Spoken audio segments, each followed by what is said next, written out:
Okay, so now we've had our exercises to go through and we've got our scales. Let's look at a bit of technique that we can put in there just to make it sound a bit spicier, a bit more interesting. So a number of different things we can do to kind of make our playing sound a little bit more exciting. I'll try and go through them in a logical order, but I can't guarantee anything. First off, we're going to look at hammer-ons. And if I go through my... Let's look at the E minor pentatonic. We're just going to pick the first note and then hammer on with the next note.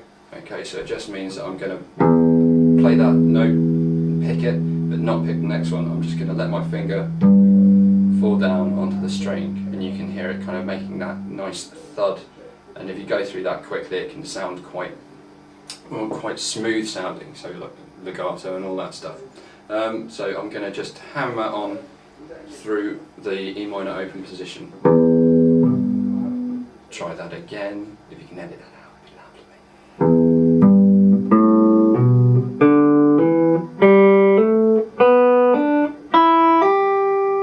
Okay, so one more time.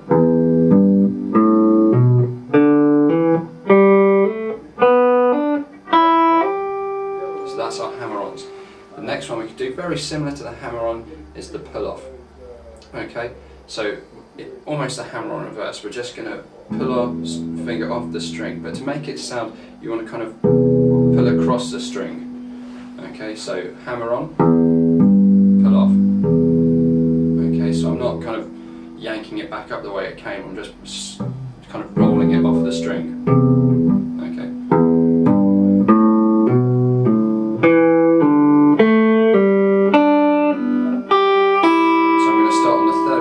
The open.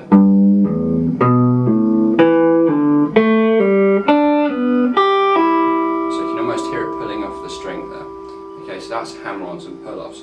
If we put those together, I'm going to do it in the octave position. So I'm just picking that first note. And hopefully you can hold them together to kind of make a little run. Okay. So next thing we're going to look at are the bends, okay? Not the Radiohead album, but the technique. So we're going to bend our note and then meet the next note in the scale. Okay, so that's going up into that second position from the first, but instead of hammering on, I'm just going to bend the note, so literally pushing it up until it meets the other note. Okay, now another way that you can make that sound, that transition between the two notes, is instead of hammering on or bending, you can also slide, and that makes quite a nice sound, so quite tasty to put into a solo every now and again. And at the end of that slide I added some vibrato, so it's literally just shaking the string, so going down and up. Okay, so a few pointers with these techniques is when you're bending, try not to bend down. Okay, I know it feels a little bit easier, but if you put some extra fingers behind so I'm going to bend with my third finger, put the first and second behind it, you're not going to hear them. So it doesn't affect the tone, it just means that it's a little bit easier to push, you've got some extra kind of muscle power there. Okay. And then also, with not bending down, obviously on the low E, you can, it's fine, because otherwise you push it off the neck and you get... That's not very nice. Okay, so bend up, and add some vibrato, or slide, or hammer on.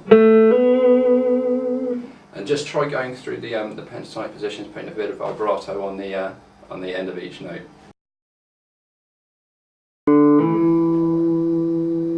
Pull off, hammer on and then pulling off, bend, and slide, and vibrato. So wide vibrato, and then small vibrato.